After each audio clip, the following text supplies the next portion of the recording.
welcome back to Rowing with the Homies. I'm Finlos, and I'm really thankful that you've decided to join me today. I've been thinking a lot about the idea of control and how it's something that can show up in the most unexpected ways, often dressed up in the guise of something else. And what's been on my mind is the ongoing political saga in Texas, specifically the stand being taken by State Representative Nicole Collier.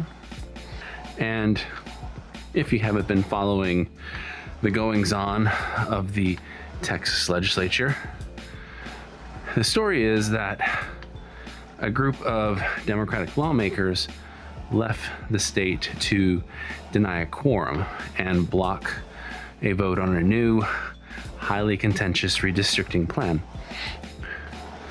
When they returned to the state, they were met with an order from the Republican House Speaker. The order stated that they could only leave the Capitol if they signed a permission slip and accepted a 24-hour police escort. And this on its own is a fascinating piece of political theater, but to understand its full weight, I think it's important to think about quorum and the history of breaking quorum as a form of protest, because it isn't a new tactic. There's a long-standing practice in American politics, almost as old as the country itself, to break quorum. The US Constitution requires a majority of members to be present in order to conduct official business, and that is what quorum is. The founders anticipated that this could be a problem, that if lawmakers simply did not like bills that were being proposed, the lawmakers would just not show up. So they built in allowances for states to decide how to enforce the compelling of attendance of absent members. But it is left up to each individual state to decide how to enforce that. In Texas, where a 2/3 majority is required, this has been almost a frequent tactic of the minority party. And while it might be considered extreme, Representative Collier's actions fit into a long tradition of using absence as a tool of political dissent, of protest. While some states have tried to make it illegal, a quorum break is largely considered a matter of legislative procedure and not a criminal matter. But of course, as we're seeing, that did not stop the Texas governor. In a modern context, we've seen this play out in other states as well. In 2011, Wisconsin Democrats left their state to try and block a bill that would have stripped collective bargaining rights from public workers. In 2019, Oregon Republicans staged a walkout to protest a climate change bill. The tactics may seem extreme, but they are a way for a minority party to exercise power when they've been shut out of the legislative process. These Texas lawmakers were acting in the same tradition. But the response from Texas Governor Greg Abbott was an unprecedented move and a dangerous escalation that politicized a federal law enforcement agency. He went so far as to publicly threaten to have the FBI arrest these lawmakers, even though there was no legal basis for it. The lawmakers hadn't committed a federal crime. They were engaged in a political protest. The Texas legislature has its own ways of dealing with this, like issuing civil warrants and daily fines. But the governor's call for federal intervention was a clear attempt to use the power of the state to crush dissent. This situation fits into a disturbing national trend we're seeing, a growing move toward using law enforcement not just to maintain order, but to intimidate political opponents and suppress dissent. It's honestly a hallmark of countries that are moving away from democracy and toward a more authoritarian or even a police state model. When the line between law enforcement and political power becomes blurred, it creates a climate of fear where citizens and even elected officials can be targeted for their political beliefs. We've seen this on a national scale with rhetoric that casts political opponents as criminals and threats with law enforcement agencies being asked to investigate and prosecute perceived political enemies. This is bigger than a few politicians in Texas. It's a fundamental shift in how power is exercised in this country. It's the move from a system of laws to a system of rule by fear. But I guess to give some context, let's talk about the redistricting plan that was so important that it provoked this kind of standoff. At its core, redistricting is the process of redrawing electoral maps every 10 years after the census. It's supposed to ensure that each district has roughly the same population, but it's also a process that can be used to gerrymander districts, manipulating the lines to benefit one party over another. The Texas plan, if passed, was projected to give Republicans as many as 5 new seats in the U.S. House of Representatives. And that is a huge shift, and it has implications far beyond Texas. It's actually part of a nationwide effort by Republicans to secure a permanent majority in the House by strategically redrawing maps in states they control.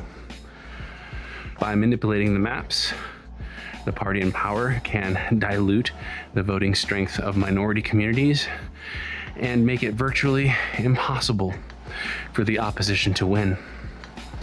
This means that voters are not choosing their representatives. Instead, the representatives are choosing their voters.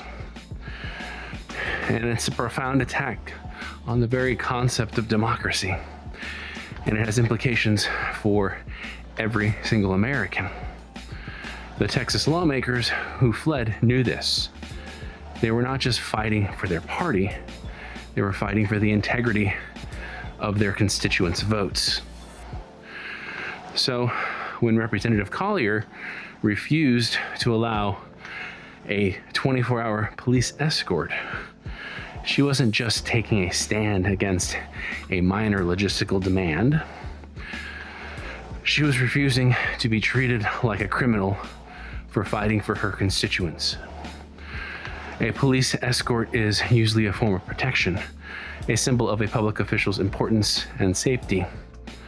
But in this case, it was a tool of control. It wasn't about protecting the lawmakers. It was about ensuring their attendance at a vote they were actively trying to block. It was surveillance masquerading as security. This is a phenomenon we see in other contexts as well. For instance, when a retail employee is instructed to monitor customers, it's not just ensuring safety. More so, it's about subtly controlling them, making them feel watched and scrutinized.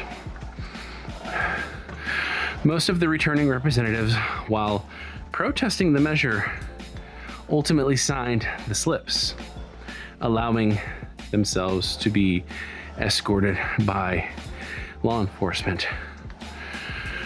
But Representative Collier refused.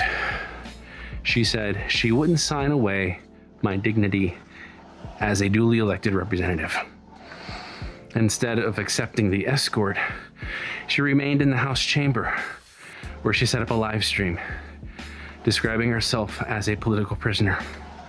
She slept on the floor of the House, using a pillow and a blanket, turning a moment of confinement into an act of protest. And this is where the story gets so powerful. By refusing to comply, Representative Collier highlighted the insidious nature of the demand. It wasn't a standard police escort. It was an attempt to monitor and control her every movement, to make her feel like a criminal for doing her job. Other representatives who signed the slips later described the experience as feeling like a shoplifter, with officers following them down grocery store aisles and even threatening arrest for a simple walk. This constant, low-grade pressure to conform, to be watched, and to be managed is a feeling that's very familiar, all too familiar for many of us. It's the feeling of being surveilled and having your own agency questioned. And on a personal note, this is something I felt in my own life as a teacher in Florida. We have a teachers union, and it's meant to be a tool for our collective voice, but the state has essentially taken away our most powerful tool of protest, which is the strike.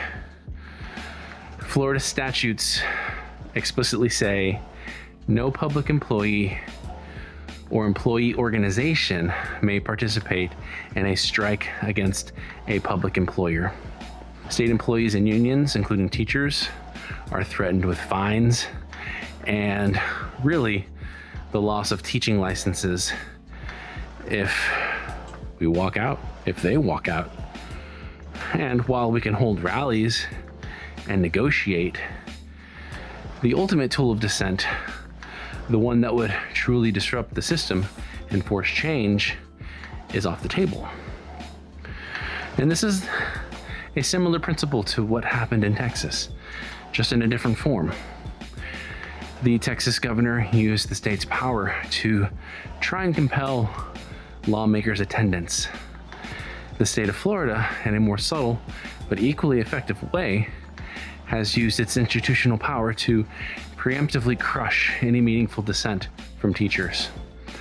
It's a way of saying you have a voice, but only as long as you use the tools we have approved. Any protest that actually has the power to change the balance of power is off limits. And it creates a feeling of being controlled, of having one's agency diminished, not by brute force, but by the slow, grinding weight of institutional law. It's an example of how power is exercised in this country, not just through direct confrontation, but through the quiet, legal dismantling of dissent. And that feeling of being controlled really gets me thinking about the constant effort to maintain a sense of autonomy, to protect personal dignity in a world that often seeks to control us. And I'm not just talking about big political battles. It's a daily internal practice. It's internal work that so many of us have to do. We're living with unprecedented surveillance, and it's often self-imposed. Our phones track our movement. Our social media usage is being monitored by algorithms that are trying to predict our next purchase or our next opinion. We are constantly being watched, not by a police officer always, but by a series of data points that are trying to get inside our patterns and predict what we are going to do next. This work of autonomy is also fundamental to our personal lives, especially in our relationships. The healthiest relationships are those built on a foundation of mutual respect and individual autonomy. Each person brings their own unique whole self to the relationship. Their value is inherent. It's not defined by their partner or their friend or by the relationship itself. The relationship is a synergy where two people come together to create something even greater. But when an individual's autonomy is lost, it's easy to fall into the trap of codependency. And that's the pattern where one person enables another's self-destructive behaviors. And on a deeper level, it's a loss of self. When an individual's sense of value and identity becomes completely enmeshed with their partners. Instead of, I am a worthy person who is in a relationship, the feeling becomes, I'm only worthy because of this relationship. In a codependent dynamic, the value of each person is defined by the relationship itself, rather than what each individual brings to it. And this dynamic can be incredibly toxic and ultimately unsustainable because it starves the each individual's inner life. And the struggle for autonomy in our personal relationships is a microcosm of the political and institutional struggles we see playing out on a larger scale. The same forces that create codependent relationships, the need for control, the blurring of boundaries, the definition of one's value by an external source, are at play in society's power structures.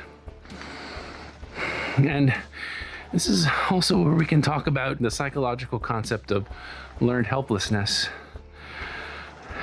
When a person who has endured a series of painful or negative events which they feel they have no control over begins to believe that they are helpless and unable to change their situation in a relationship.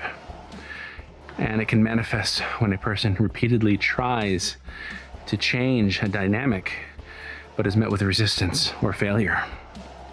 Eventually they give up, even if an opportunity to leave or fix the situation arises, because they have learned to be helpless. And this is a powerful parallel to what we see in political and institutional contexts.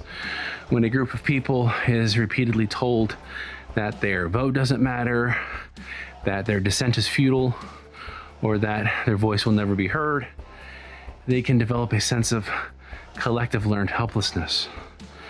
This is the goal of those who seek to use institutional power to maintain control.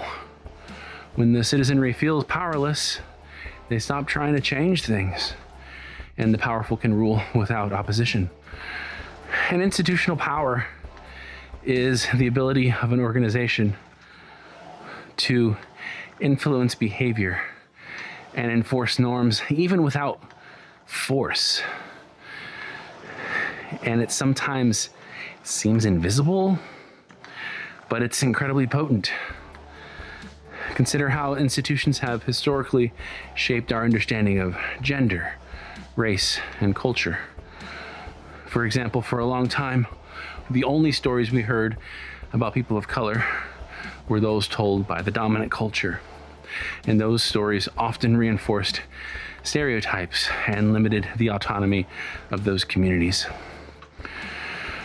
When we look at the legacy of slavery in America, it's not just about the act of enslavement, but also the institutional power that was used to create and maintain a system of oppression for centuries that is still going on.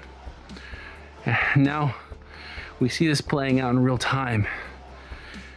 For years, the Smithsonian, a national institution, has been working toward a more inclusive, truthful, and nuanced portrayal of American history.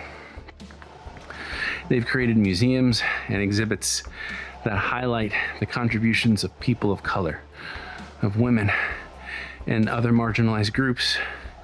And they haven't shied away from the difficult parts of our collective past, like slavery and racial injustice.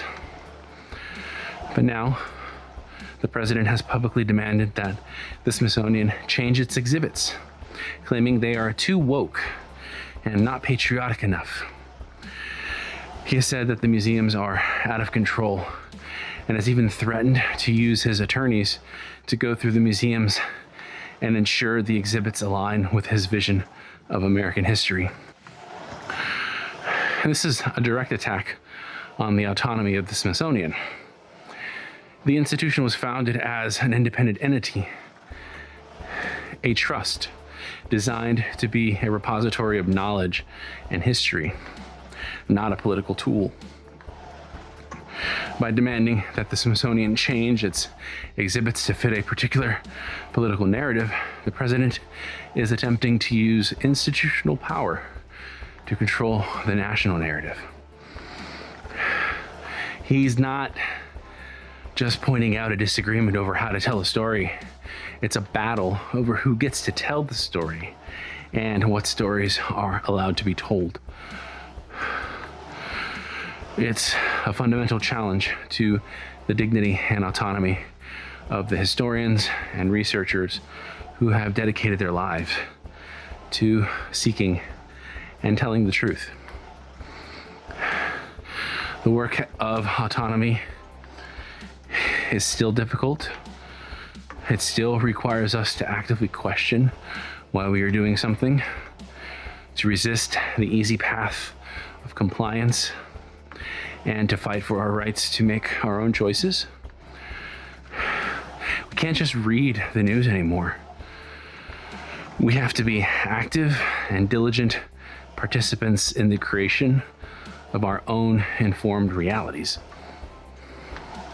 This constant active mental effort is directly tied to the feeling that's been weighing on me.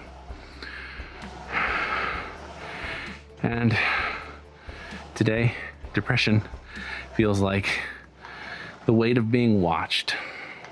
This is a common enough experience, especially for those of us who exist with depression, dysthymia, or other mental health conditions. Sometimes we can feel even paranoid about this belief that not only are we constantly being observed, we also have no power, we have no control, no choices. Those senses are exacerbated when our depressive states are at their peaks. My mind is usually already working on overdrive, often dealing with negative thought patterns or anxiety, and adding this layer of feeling watched and managed can just make the process of making decisions, of moving through a day, of doing things feel difficult and cumbersome. And the result is a deep sense of unreliability and helplessness. It's a sense that I'm not in control of my own life, or that I'm just going through the motions, that there's a routine, a program that I run. And this really can be a core part of my depressive experience. Sometimes it feels scripted, and that no matter what I do, I don't really have much power to change anything. That sense of being watched sometimes leads to a feeling of being judged by an invisible audience, or that the things that I say or the actions I take are only perceived in the most negative sense possible. When the external world feels like it's constantly monitoring me, it's easy for my internal world to start doing the same. Constant questioning, constant doubt. Today, depression is the weariness of a mind that's constantly on guard, and the exhaustion of trying to find a way through. But here I am, and here you are. You are not alone. This is a shared experience. To feel overwhelmed by the informational noise, to feel the weight of it all. I'm here, and so are you. Your feelings are valid. And if you're feeling a deep sense of exhaustion or being out of control, please consider reaching out to someone you trust. Maybe a friend, maybe a family member, maybe a professional. It's okay to find help.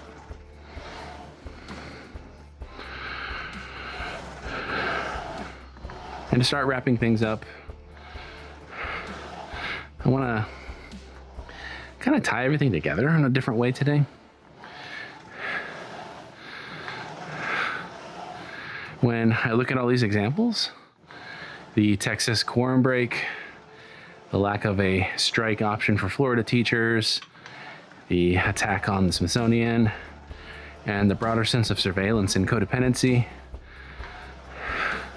all of these things demonstrate and share the theme of the power of disruption.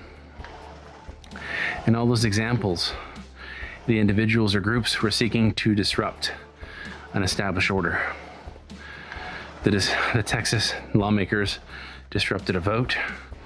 The teachers wanted to disrupt the daily functioning of schools for a positive change. The Smithsonian is trying to disrupt a long-held and often false narrative about American history. And disruption in this sense is the most powerful tool of those who are being told that they are without power. It's what allows a minority party to stall a vote, what gives a labor union leverage, and what enables a truthful institution to challenge a government's preferred narrative. It breaks the illusion of total control and reminds those in power that their authority is not absolute. This is precisely why we're seeing a targeted campaign against these very avenues of dissent.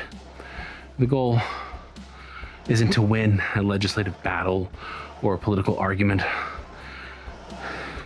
It's to systemically dismantle the tools that allow for meaningful dissent, protest, and truth-telling. It's an effort to make disruption impossible and to make the public feel that all avenues of resistance are blocked. When you feel like you can't disrupt the status quo, you become helpless, and the system can continue unchecked. And with that, I want to thank you for being here with me today. It's good to know that we're in this together. Let's keep moving forward and doing the work. If you have comments, questions, or suggestions for the show, please reach out. You can find me on social media as Finlos. You can send a message to finlos@finloslives.com. Share this episode if you found it valuable or interesting, and subscribe to the podcast on your favorite podcast platform. Thank you for joining me today, and I look forward to our next conversation.